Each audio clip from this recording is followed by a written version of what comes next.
నమస్కారం, welcome to ruchilu.com. బడీల కర్రీకి కావాల్సిన పదార్థాలు ఏంటో చూసేద్దాం. బడీల కర్రీకి కావాల్సిన పదార్థాలు: సన్నగా తరిగిన ఉల్లిపాయలు, అల్లం వెల్లుల్లి పేస్ట్, కారం, గరం మసాలా, ధనియా పొడి, టొమాటో, కొబ్బరి నువ్వులు గసాలు పేస్ట్, పసుపు, ఉప్పు, 2 గంటల ముందు నానబెట్టుకున్న శనగపిండి, కరివేపాకు, పచ్చిమిర్చి, డీప్ ఫ్రైకి నూనె. సో చూసారు కదండి, ఇంగ్రీడియంట్స్ చాలా బేసిక్ ఇంగ్రీడియంట్స్ అన్నీ మన ఇంట్లోనే ఉంటాయన్నమాట. సో ఈ ఇంగ్రీడియంట్స్తో నేను మీకు బడీల కర్రీ చేసి చూపిస్తాను. చాలా ఈజీ, చాలా క్విక్ అండి, అండ్ టైం టేకింగ్ కూడా కాదు. సో మరి లేట్ చేయకుండా స్టార్ట్ చేసేద్దామా? సో ఫస్ట్ మనం స్టవ్ ఆన్ చేసుకుందాం. ఇందులో నూనె. ఇప్పుడు నేను ఫస్ట్ గ్రేవీ కుక్ చేస్తున్నాను. ఇది మనకి లిటిల్ మటన్ టేస్ట్ని తీసుకొస్తుంది. మటన్ లేకుండానే మటన్ టేస్ట్ తీసుకొచ్చే కర్రీ ఇవాళ నేను మీకు కుక్ చేస్తున్నాను అనమాట. So vegetarians get ready for this curry and మీరు ఎంజాయ్ చేయొచ్చు. సో రొటీన్గా పన్నీర్, క్యాప్సికమ్, కార్న్ ఇవన్నీ పక్కన పడేసి ఒకరోజు వీకెండ్కి ఈ బడీల కర్రీ చేసేసుకోండి. మీకు పేరు తిరగకపోతే కావాలైతే మార్చేసుకోండి. ఓకే, మన ఆయిల్ వేడెక్కేసింది. ఇందులో ఆనియన్స్,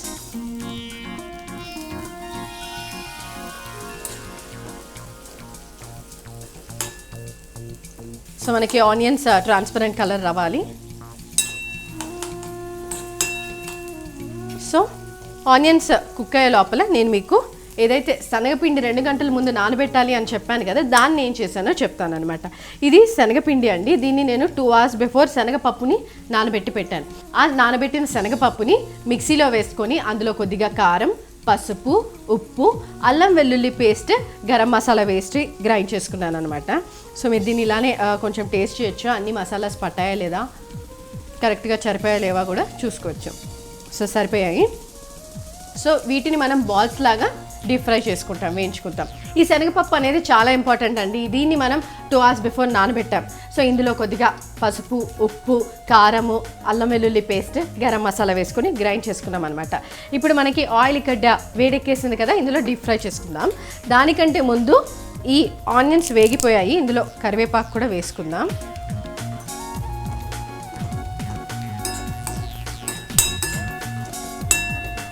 సో ఇంకాస్త ఆనియన్స్ ట్రాన్స్పరెంట్ కలర్లోకి రావాలి. ఆ లోపల మనం ఈ బాల్స్ వేసేసుకుందాం. ఇలా చిన్న చిన్న బాల్స్ వేసుకోవాలన్నమాట. ఇది గ్రైండ్ చేసుకున్నాం కాబట్టి ఉప్పు, కారం, పసుపు, అల్లం వెల్లుల్లి, గరం మసాలా అంతా మన శనగపప్పుకి పట్టేసింది. దీన్ని మరీ పేస్ట్లా చేసుకోకండి.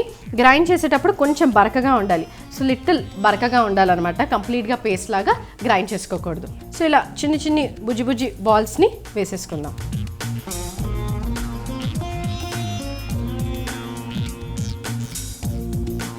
సో ఇప్పుడు మనకి కోఫ్తాస్ అని డిఫరెంట్ కర్రీస్ వచ్చేసాయి.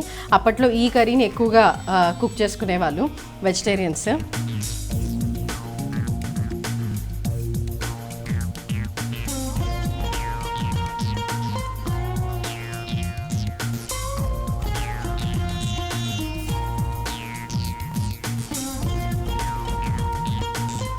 శనగపప్పు కొంతమంది తినడానికి భయపడతారు, కానీ ఎప్పుడన్నా ఒకసారి అయితే చల్తా అండి. చాలామంది భయపడతారు ఎందుకంటే గ్యాస్ట్రిక్ ప్రాబ్లమ్స్ వస్తాయి కాబట్టి. సో ఎప్పుడన్నా ఒకసారి ఒక 2 బాల్స్ తింటే ఏం పర్వాలేదండి.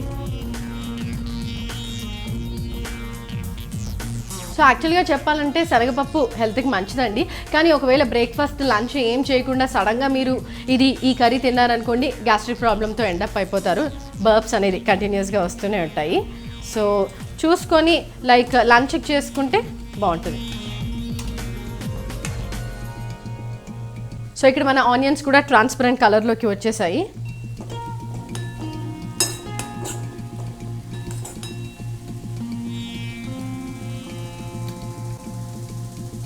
వావ్, ఎంత బాగున్నాయో, క్రిస్పీగా. నేను సాఫ్ట్గా గ్రైండ్ చేయలేదు కదా, పప్పు అంటే గ్రాన్యూల్స్గా గ్రైండ్ చేశాను కాబట్టి అది తెలుస్తుంది. లిటిల్ రఫ్ లుక్ ఉంది.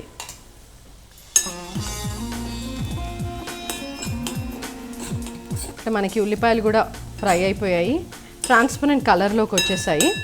ఇప్పుడు ఇందులో అల్లం వెల్లుల్లి పేస్ట్ వేద్దాం. సో అల్లం వెల్లుల్లి పచ్చివాసన పోయే వరకు కలుపుకుందాం. దీంట్లో 2 పచ్చిమిరపకాయలు కూడా వేసుకుందాం.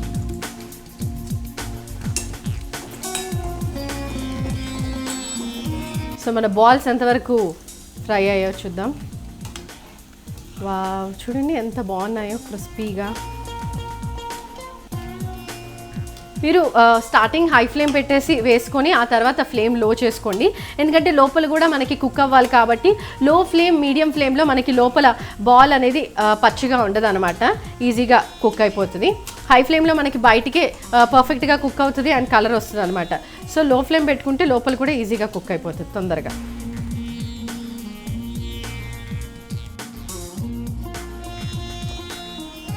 సో ఈ బాల్స్ని ఒక బౌల్లోకి తీసేసుకుందాం.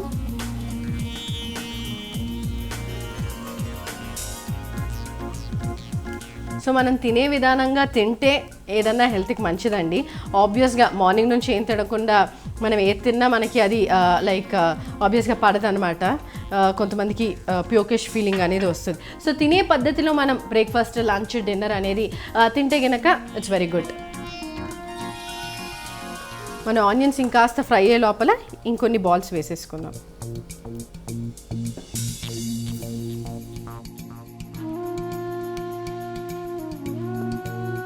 ఓకే, ఇక్కడ మన ఆనియన్స్ కూడా ఆల్మోస్ట్ కుక్ అయిపోయాయండి. అల్లం వెల్లుల్లి పచ్చివాసన కూడా పోయింది.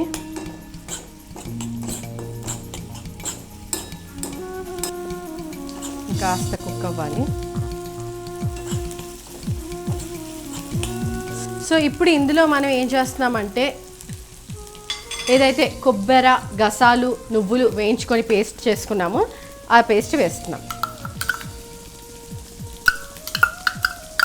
చాలా కొంచెం అండి, మసాలా కొంతమందికి పడదనమాట, హీట్ కూడా అని కొంతమంది చాలామంది తినరు. So no need to worry. నేను చూస్తే కనుక మీరు అబ్జర్వ్ చేస్తే కనుక జస్ట్ 2 స్పూన్స్ మసాలా వేసాను, ఎక్కువ వేయలేదనమాట. చాలా తక్కువ మసాలా కూడా వేసుకోవచ్చు, మీకు ఇది మంచిగా అంటే ఫ్లేవర్ ఇస్తుంది అనమాట, గ్రేవీకి మంచి టెక్స్చర్ ఇస్తుంది కాబట్టి ఈ మసాలా వేస్తే ఇంకా బాగుంటుంది. సో ఎప్పుడప్పుడు తింటాం కాబట్టి ప్రాబ్లం లేదు. ఇప్పుడు ఇందులో కొద్దిగా పసుపు, కారం, తగినంత ఉప్పు, కొద్దిగా ధనియా పొడి, కొద్దిగా గరం మసాలా, ఇవన్నీ కూడా వేసుకొని బాగా కలుపుకోవాలి. సో దట్ మసాలాకి ఇవంతా మన కారం, ఉప్పు, పసుపు అన్నీ బాగా పట్టాలి. సో ఈ మసాలా కొంచెం సేపు కుక్ అవ్వాలండి, ఒక 5 minutes వరకు. సో దట్ పచ్చివాసన మసాలాది పోయే వరకు. ఆల్రెడీ వేయించుకొని గ్రైండ్ చేసినా కూడా లిటిల్ పచ్చివాసన అనేది ఉంటుంది అనమాట. ఆయిల్లో కుక్ అవుతే ఇంకా చాలా బాగుంటుంది టేస్ట్. అండ్ ఈ కారం, పసుపు, ఉప్పు కూడా మసాలాకి బాగా పట్టేస్తాయి. ఆ తర్వాత మనం టొమాటోస్ యాడ్ చేసుకోవాలి. సో మనకి గ్రేవీలోంచి ఆయిల్ అనేది కొంచెం కొంచెంగా తేలడం మొదలుపెట్టింది అండ్ మసాలా కూడా బాగా కుక్ అయిపోయింది. ఇప్పుడు ఇందులో మనం టొమాటోస్ వేసుకుందాం. సో 1 కప్పు టొమాటోస్ పడతాయండి.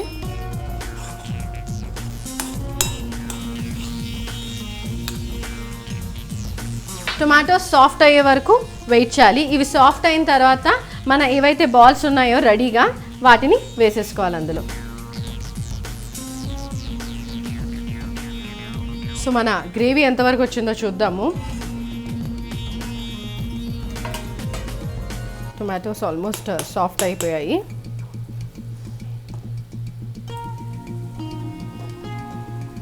సో ఇలా ప్రెస్ చేసుకుంటే ఇంకాస్త సాఫ్ట్ అయిపోతాయి, టొమాటోస్ మగ్గిపోతాయి కూడా పర్ఫెక్ట్గా. సో ఆల్రెడీ సాఫ్ట్ అయిపోయాయి కాబట్టి ఈ మాత్రం సాఫ్ట్ వచ్చే వరకు మీరు వెయిట్ చేయాలండి, లేకపోతే టొమాటో అనేది ముక్కలాగా ఉండిపోతుంది అనమాట. ఇలా కొంచెం ప్రెస్ చేసిన తర్వాత కలిపేస్తే మిగతా ఏదైతే ఉందో అది మన మసాలాతో పాటు కుక్ అయిపోతుంది. సో ఇప్పుడు మసాలాలో కలిపేద్దాం మొత్తం.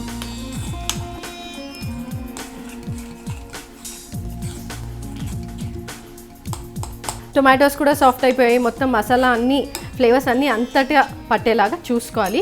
ఇప్పుడు ఇందులో మనం కొద్దిగా వాటర్ యాడ్ చేద్దాం.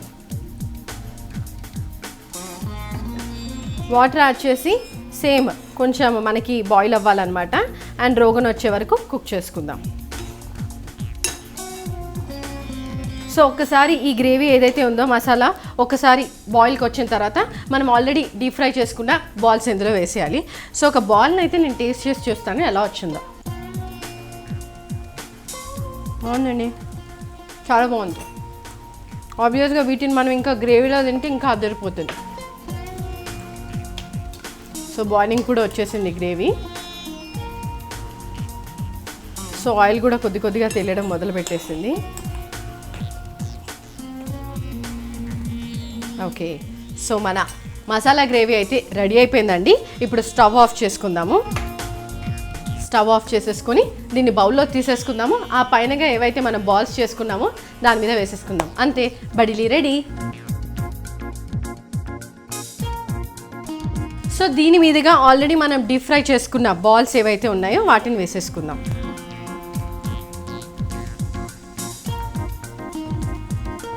అంతే, బడీలీ రెడీ అండి. టేస్టీ బడీలీ రెడీ.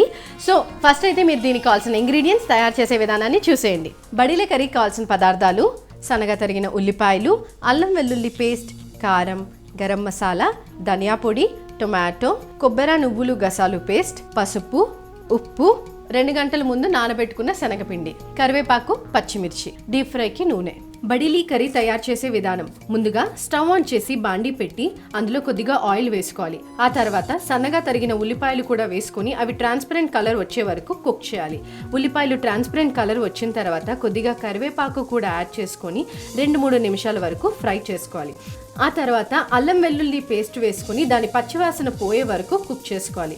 ఇప్పుడు వేయించిన కొబ్బరి, గసాలు, నువ్వులు గ్రైండ్ చేసుకున్న మసాలా పేస్ట్ కూడా వేసుకొని ఆ మసాలా పచ్చివాసన పోయే వరకు కుక్ చేసుకోవాలి.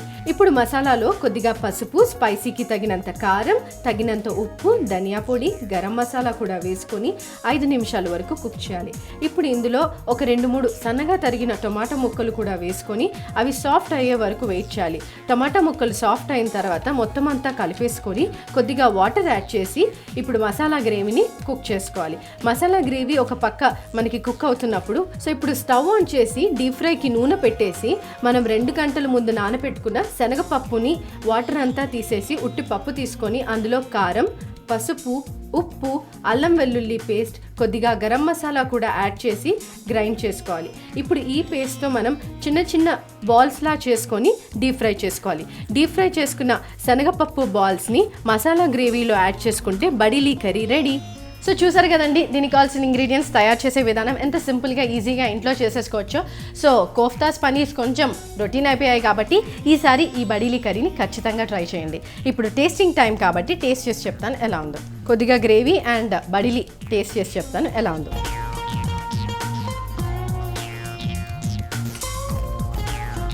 బాగుంది, చాలా బాగుంది.